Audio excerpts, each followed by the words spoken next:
चौहान राजपूत राजवंश। चौहानों का गोत्र वत्स ऋषि के नाम पर वत्स गोत्र माना जाता है। चौहानों में इष्ट अचलेश्वर महादेव को पूजा जाता है। चौहान राजपूतों का ध्वज पीला होता है। चौहान वंश में कुल देवी आशापुरा माता पूजी जाती हैं। चौहान राजपूत राजवंश, जिसे आबू पर्वत पर किए गए अग्नि यज्ञ के पश्चात अग्नि वंश से माना जाता है, जिसका एकमात्र स्रोत पृथ्वीराज रासो हैं। पुरातन साक्ष्यों, शिलालेखों के अनुसार चौहान अथवा चाहमान राजपूत सूर्यवंशी क्षत्रिय उल्लेखित हैं। इतिहासकार गौरीशंकर हीराचंद ओझा के अनुसार चौहान सूर्यवंशी राजपूत हैं, जो कि अग्नि यज्ञ के समय रक्षक के रूप में नियुक्त हुए थे।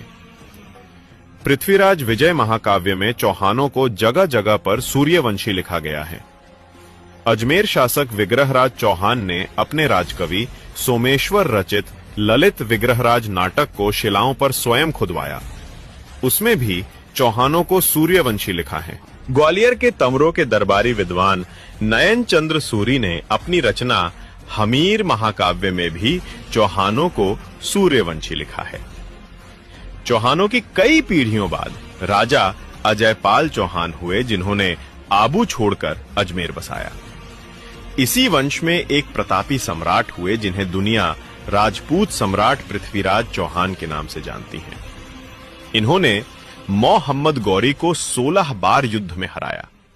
धोखे से गौरी ने पृथ्वीराज चौहान को बंदी बना लिया, तो इन्होंने आंखों पर पट्टी बंधे हुए भी शब्द भेदी बाण चलाकर गौरी को मार गिराया। उसके बाद हाड़ौती के चौहान हाड़ा कहलाए, सिरोही के चौहान देवड़ा कहलाए, जालौर के चौहान सोनगरा कहलाए, जायल से चौहान खींची कहलाए। महान संत पीपाजी महाराज गढ़ गागरोन के खींची वंश में, मां पन्नाधाय गागरोन में शत्रुसाल खींची के कुल में, रणथंभौर के हठी हमीर इसी चौहान वंश में। फिरोजा तुगलकन का प्यार ठुकराने वाले वीरम देव सोनगरा भी इसी कुल में जन्मे हैं।